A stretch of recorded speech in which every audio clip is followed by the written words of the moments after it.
A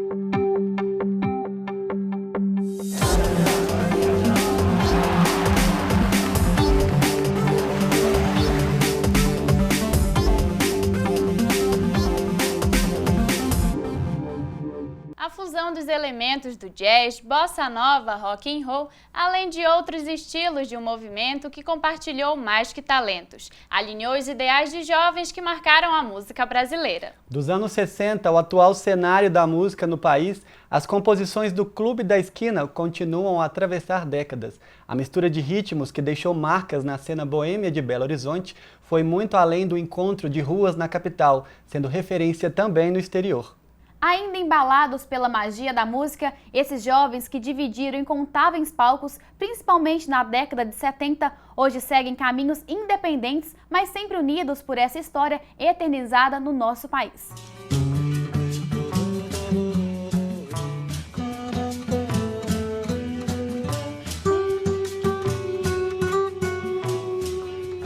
O bairro Santa Teresa, quando eu era menino, era um lugar muito longe do centro da cidade. Naquela época, o que tinha de diversão? Nós tínhamos o quê? Futebol, cinema, nós tínhamos a praça, o fute, a igreja. Esses eram essencialmente os lazeres daquela época, na década de 50, 60, até o final de 60. Eram esses os lazeres. E foi exatamente no final disso, é que apareceu o Marilton com os irmãos dele. A história começou de uma forma muito espontânea, quando nós éramos muito jovens, 16, 17 anos de idade. A nossa família se mudou de Santa Teresa para um prédio no centro da cidade.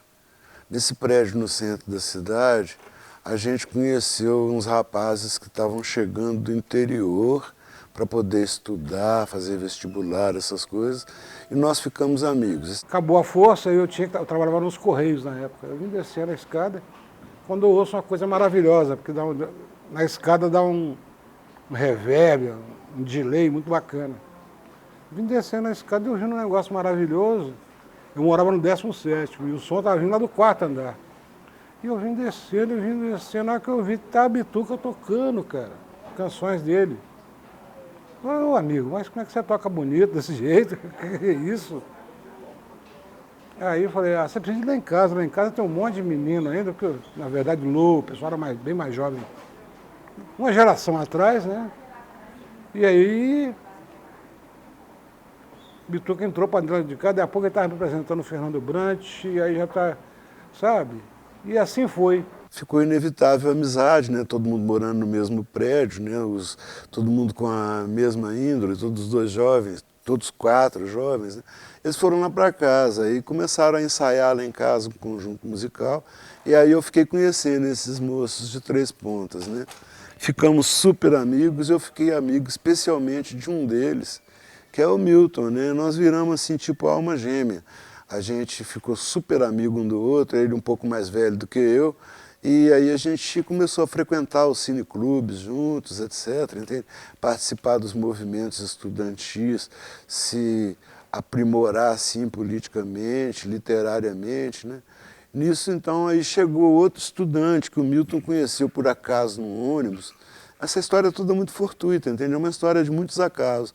Esse outro estudante que ele conheceu dentro do ônibus era simplesmente o Fernando Brant, que já veio para a nossa turma, já ficou amigo também, tudo assim dentro daquele movimento estudantil, né? Dentro daquele ambiente dos jovens, né? Estudantes que se conheciam, frequentavam os mesmos lugares, tinham o mesmo tipo de gosto, muito diferente do que é hoje, né? Mas na época a gente gostava de cinema, literatura, né? Gostava de se reunir para conversar sobre coisas intelectuais, era bem diferente de hoje. Quando saiu o Clube da Esquina 1, eu já conhecia meio que a galera do Clube da Esquina, já era amigo do Beto, do Lô, do Toninho, mas eu não participei, eu não conhecia o Milton ainda.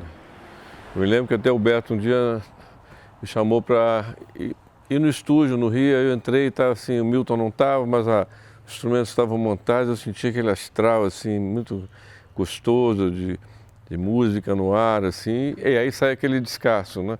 Que foi o Clube da Esquina 1. Mas eu entrei no Grupo Terço logo em seguida, né? Um grupo de rock progressivo, e acabei saindo do Terço, muito em função da música mineira.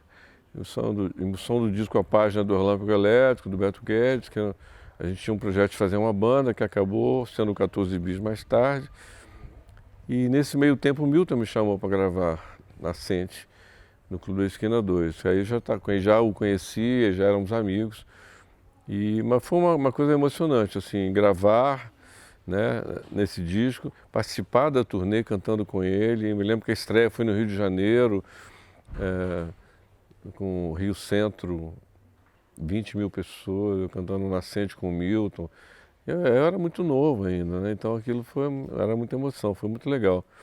E daí veio uma amizade que eu já tinha com todos, eu gravei praticamente com todos do Clube da Esquina, né? E participei do trabalho de cada um e eles dos meus trabalhos. E aí ficou a minha marca no Clube da Esquina. Nós pegamos uma época de pesada, né? A época pesada, que era os anos de chumbo, ditadura militar, etc. Tal. O Bituca e o Marcinho, durante muito tempo, tiveram que escrever por metáforas. Umas passavam na censura, outras não, sabe? Porque o negócio era bem brabo na época e a gente tinha... de repente, a hora que você via nego correndo na rua, sai fora, porque se um cara daquele te põe em cana, até você provar que elefante não é macaco, você já estava preso, você entendeu? Mas, de qualquer forma, são lembranças tristes, mas não assim, melancólicas, não. Era uma época do Brasil, o Brasil era assim. Acho que tem toda a coisa da qualidade do que se fazia nos anos 70, que é um período de ouro da música brasileira, né? Vivia-se uma ditadura, então isso também acho que dava mais força ainda, né, de lutar contra o status que estava acontecendo no Brasil, de governo, a gente ficava sabendo de, né, atrocidades da ditadura e a vida das pessoas era muito difícil no sentido de muitas coisas tinham que ser escondidas, as letras de música eram censuradas e então tudo isso também contribuiu para que aquele momento fosse histórico, né? Caminhemos pela noite com a esperança, caminhemos pela noite com a juventude. Uma coisa legal assim dessa época foi que a música mineira, eu acho que o Milton, com o pessoal do Clube da Esquina, eles fizeram uma coisa universal. Quando a MPB estava muito assim, né, muito centrada em si mesmo, com uma qualidade muito boa, mas eu me lembro que havia passeatas contra a guitarra, Elis Regina participou de passeata contra a guitarra, né, que ela mesma usou mais tarde nas bandas dela. Então assim, e o Milton veio com a cabeça aberta para o mundo. O Milton já ouvia jazz, Miles Davis, Beatles, música pop, com música mineira, com, né, todas as influências que ele tinha. Tipo assim, vamos fazer a melhor música que a gente puder com essa informação de tudo que está acontecendo no mundo hoje em dia. Então isso foi um diferencial que a geração da época sentiu quando ia ver os shows do Milton, né, ou de qualquer um de nós. Eu acho que isso é um dos grandes diferenciais do Clube da Esquina. Antes mesmo da percepção do clube, especificamente, eu tive a percepção da música, pelo fato de ter um maestro dentro de casa, né? Então ele estava sempre ensaiando com os amigos, até o pessoal da Black Hill, o Oberdan, que criou a banda Black Hill, era amigo do meu pai, ensaiava em casa, grandes músicos, e eu menino já naquele ambiente deles tirando as músicas e agarrado na barra do piano. Quando ele ia tocar à noite, alguns eu ia e ficava ali absorvendo aquilo tudo, até ter essa consciência do clube muito por causa da casa da minha avó, dos meus avós, aqui na Divinópolis, né, em Santa Teresa. Os encontros familiares, sempre casa cheia, sempre um som saindo de algum lugar, algum violão ou um piano. As festas de Natal também regadas à música e cantorias. Então eu comecei a ter essa percepção do clube, que é a percepção da amizade, do encontro, a partir da casa dos meus avós, que tem esse espírito libertário, esse espírito gregário. Imagina o que era, na verdade, nos anos 60 e 70, dois pais de família, né, um pai e uma mãe, incentivarem essa profissão, né, que até hoje muita gente ainda torce, pergunta, poxa, você é músico, você trabalha com o quê? A percepção que eu tive inicial do clube foi por causa dessa cabeça aberta dos meus avós e da casa aberta mesmo dos Borges aqui. E aqui em Santa Teresa, na minha juventude, tinha 3 clubes, sempre com música ao vivo, que era o Ideal Clube, o Clube dos 50, ali na praça. O JK frequentava o Sobradão da Seresta. Então assim... Dançava ali. Então assim, eu sempre me lembro de música. Essa vocação do bairro, ela é anterior ao Clube da Esquina. Ele é um movimento estético, político, amoroso, baseado na amizade. Entende? A bandeira desse movimento era a amizade, a lealdade, a honestidade de sentimento. Ou seja, tudo aquilo que a gente escreveu e fez o pessoal, o povo gostar, é porque a gente escreveu do fundo do coração, porque nós acreditávamos nisso que a gente escrevia, acreditávamos mesmo, acreditávamos como continuamos acreditando na amizade, no amor, na boa disposição, na justiça, né, na honestidade, valores tão em falta hoje, né? Então por isso que de repente a nossa música continua sendo tão atual e falando tanto das coisas de hoje, porque elas falam de coisas eternas, são valores que estão sempre necessitados pela humanidade.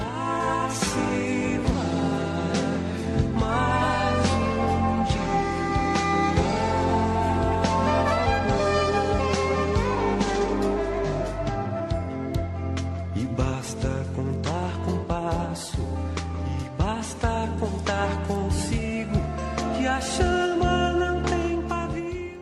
Bacana demais! E a conversa com os membros do Clube da Esquina não para por aqui. E no próximo bloco você vai conferir a análise desses músicos sobre o atual cenário da música no Brasil. E ainda o local em Belo Horizonte, onde a música une as gerações embaladas pelo Clube da Esquina.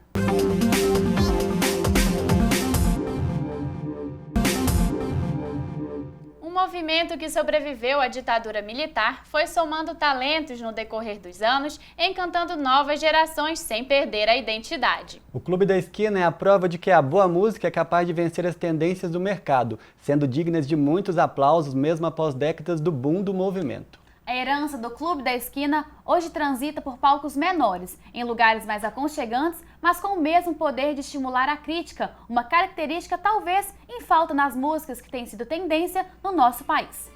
Pérola do céu, refletindo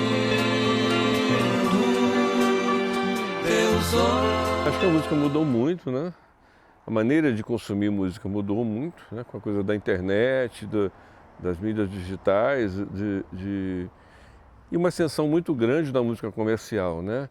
Então, falta muito pouco ética, né, na música, né? Hoje em dia, a rádio toca se você pagar, entendeu? Antigamente não, você gravava um disco, tinha uma música boa, ela estourava. Ela acontecia pela qualidade dela, pelo que as pessoas pediam, quero ouvir essa música, adorei, pelo sucesso natural de uma música. Hoje nada é natural. Então, muitas vezes, vamos dizer que não tem grandes artistas hoje, porque tem muitos artistas novos, de muito talento, mas eles ficam meio perdidos. Onde é que eu vou fazer? Vou para o The Voice? Vou para um festival? O que eu faço para... Eu recebo muitas perguntas assim da galera mais jovem, né? Qual é o caminho? Mas o caminho a gente tem que ir descobrindo, né?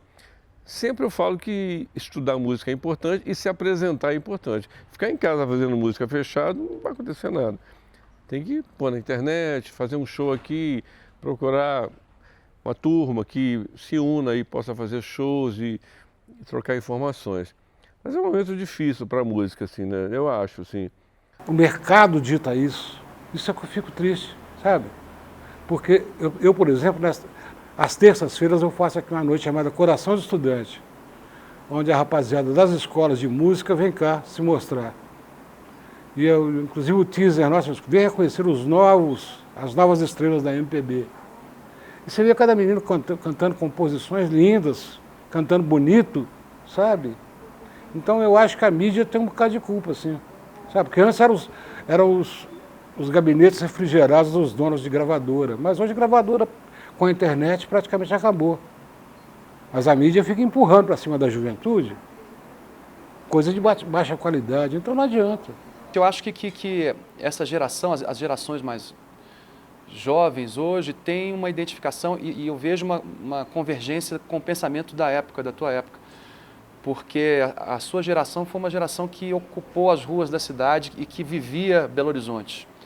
Óbvio, com a violência, né, muito menor do que a gente tem hoje, uma desigualdade talvez menor, não sei, mas por outro lado eu vejo essa convergência porque a juventude de hoje está ocupando a cidade, você está indo para a rua reclamar, você tem movimentos importantes aqui, sociais, fundamentalmente jovens e muito politizados, você tem o Praia da Estação, você tem a revitalização do Carnaval de Rua de BH, ligado a esses movimentos sociais jovens, você tem o Maleta de novo fervendo, a efervescência que tinha na época dele, o Maleta hoje recuperou isso por causa dessa geração. Eu sinto isso, é um público jovem que quer saber o porquê o Clube da Esquina, por que o rock brasileiro, por que a MPB, e vai atrás e descobre, redescobre, como a gente mesmo redescobria no passado.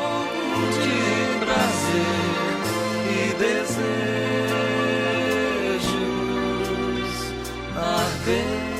Nesta semana especial que homenageia o Clube da Esquina aqui em Belo Horizonte, vários shows com integrantes do movimento e a nova geração de músicos encantaram quem se deixou levar pelas belas composições. Mas essa arte que foi apreciada durante a semana em diferentes palcos de BH, conta agora com um lugar especial, onde a memória é revivida com uma mistura perfeita que agrada bem os mineiros.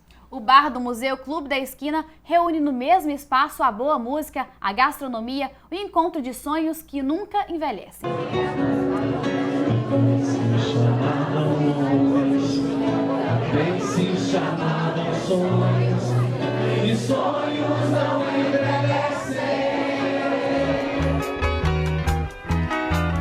Em meio a tantos gases lacrimogêneos ficam calmos, calmos, calmos, calmos, calmos, calmos, calmos.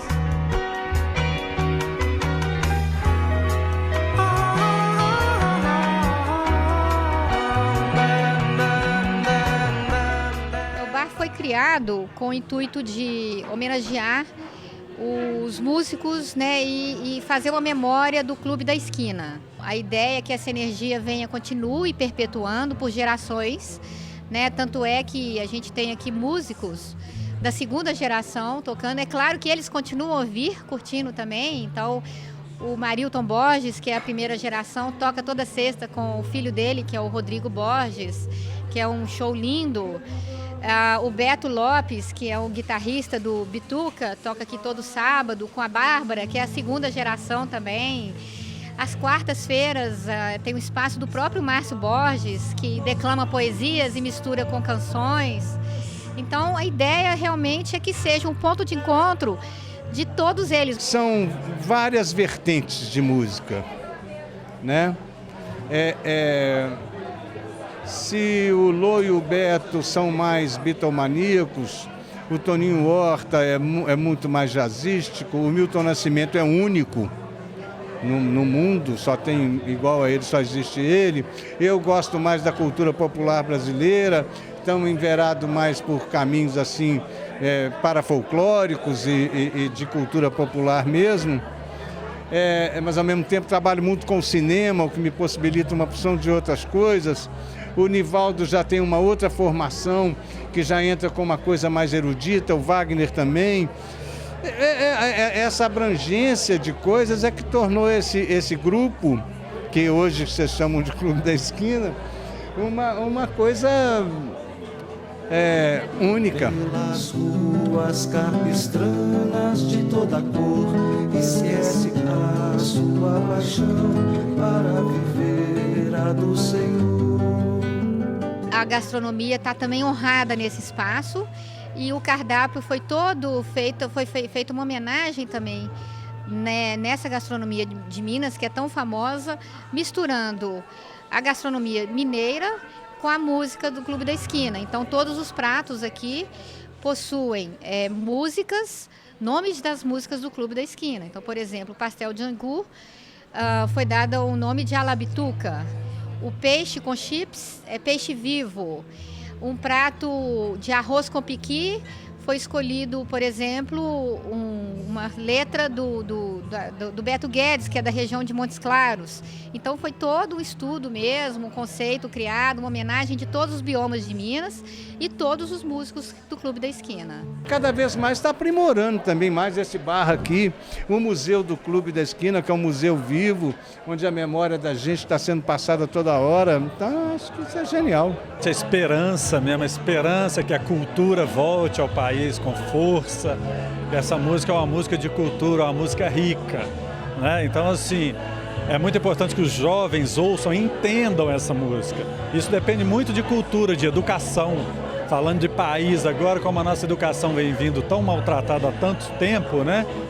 Então, assim, essa música, vamos dizer assim, de fácil assimilação, não estou dizendo nem...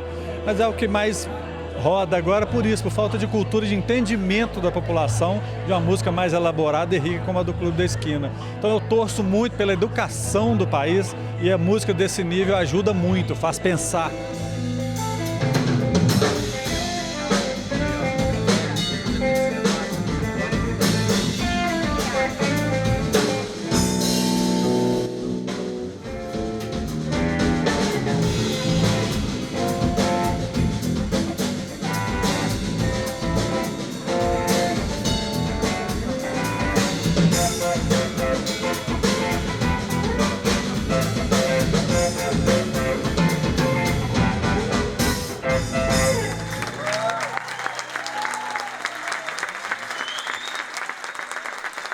A gente não esperava o sucesso nosso, pessoal, mas também não esperávamos o insucesso do mundo. O Revista desta semana chega ao fim, mas você pode continuar com a gente pelas redes sociais. Obrigado pela companhia neste programa especial sobre o Clube da Esquina. Semana que vem tem mais novidades. Até lá! Eu sou da América do Sul. Eu sei, vocês não vão saber. Mas agora sou cowboy, sou do ouro, eu sou vocês. Sou do mundo, sou Minas Gerais.